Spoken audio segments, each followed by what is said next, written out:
Buy a 9.5 and you'll be able to blast a hole in the sound barrier and manoeuvre up your own tailpipe. Really? I mean, do jet fighters have handbrakes, for instance, or ignition keys down here, or electric windows, or a cup holder? I actually asked a bloke from Saab the other day what elements of this come from the aeronautical industry, and all he could come up with was this night panel button on the dashboard, which turns all the lights and most of the dials off at night. That's it. That's handy if you want to line up for a bombing run on a Soviet nuclear submarine base. But of limited use on the A38 just outside Burton-on-Trent. There are other differences too. The plane takes off at 137 miles an hour. The car doesn't. The plane is made by Saab. The car is made by General Motors. And finally, the plane uses a Volvo engine. Now, what I'd like to do at this point, to demonstrate the difference between car and plane even more, is bolt the Stig into the Saab here and have him race a fighter jet round our track. The trouble is, can you imagine ringing up the Royal Navy and saying, "Hello, I'm from that pokey motoring programme on BBC Two. Would it be possible to borrow one of your Sea Harriers?" You can imagine what the response would be. Yes, they were there in a jiffy. So, top-of-the-range Saab 9.5 Hot Aero versus Harrier FA2. And they're off. 2.3-litre, 250 horsepower turbo against 21,500 pounds of jet thrust. Harrier's off the ground and already doing 200 miles an hour. Saab's up to 58. Plane's pulling 6G in the corners and the car's still lumbering down the first straight. It's another corner dispatch. And the pilot, yes, I think he's already got the finish line in his crosshairs. And the car, yes, well, here it comes up to the second corner, which is Chicago. A bit of oversteer on the way in, and lots of understeer on the way out. And the plane, yes, there it goes, across the finishing line. It's Ride of the Valkyries, or as he knows it, the music from the Pirelli advert. To follow through. He's quick. He is quick. Stig's not giving up. I like to see that in a man. But he's nearly lost it going into camber. He's just held it and across. Oh, look, the plane's waiting for him. That's nice. What about that? Well done.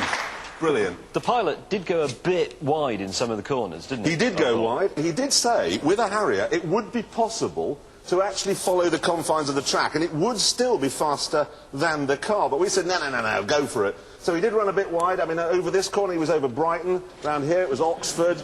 Coming round that one, he actually hit Edinburgh. But I have the time. You want to know? Go on. 31.2 seconds. So, if you could pop that up for us there, Richard. Go on. Thank you very much. That's the new fastest thing ever to go around our track. That might last a bit, that record. Right, the car, 137.9. That's nearly a second and a half slower than a Honda Civic. Ah. Which takes us back to the original question. Why do those people who have Saabs have that smile on their face? Well, I went back out there to find out.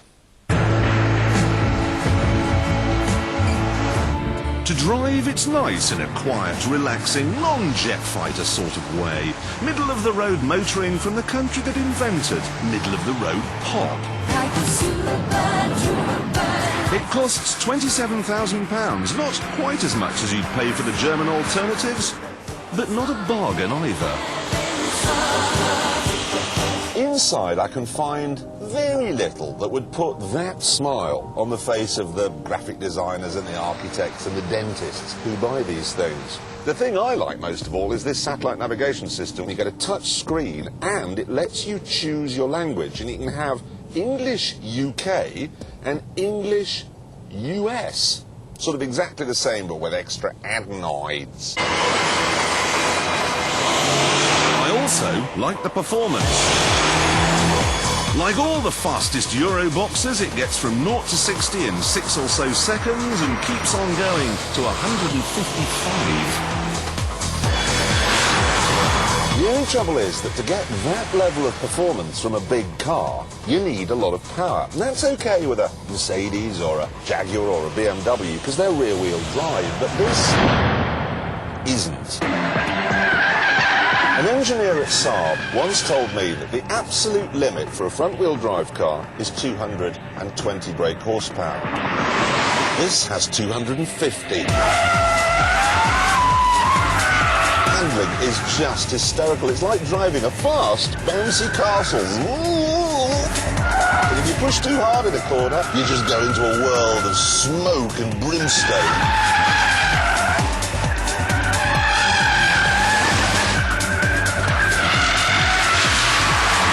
And then you come out of the corner on the other side, and everything's fine. Except you need some new tyres. This car has a 5-star safety rating. That's the top.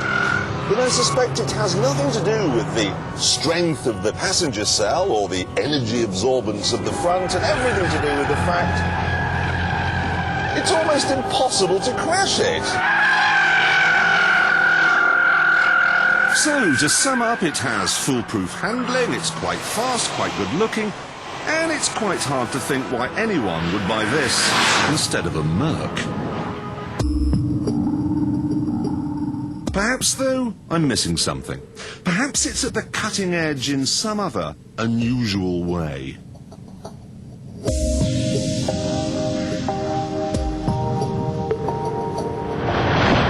Somehow, I doubt it. You see, this car is part Vauxhall Vectra, part Saab 9000. And the 9000 is so old that I think I'm right in saying Helen of Troy had one. I think that was the car that the suspension was made out of myrrh. You have to dig very deep to find the point of this car, but it's worth it. Because it's there all right. Firstly, it's eco-friendly. The trees hug it as it goes by. And then there's the mid-range clout. The rate this thing goes in second gear from 40 to 70 miles an hour is just... that is sensational. For overtaking a lorry, never mind a 5 Series BMW, this'll do it quicker than a Porsche 911 Turbo.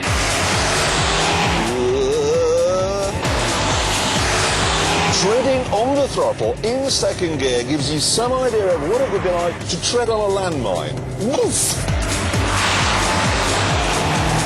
So there you are, the Saab 9.5. Good in parts, better in others.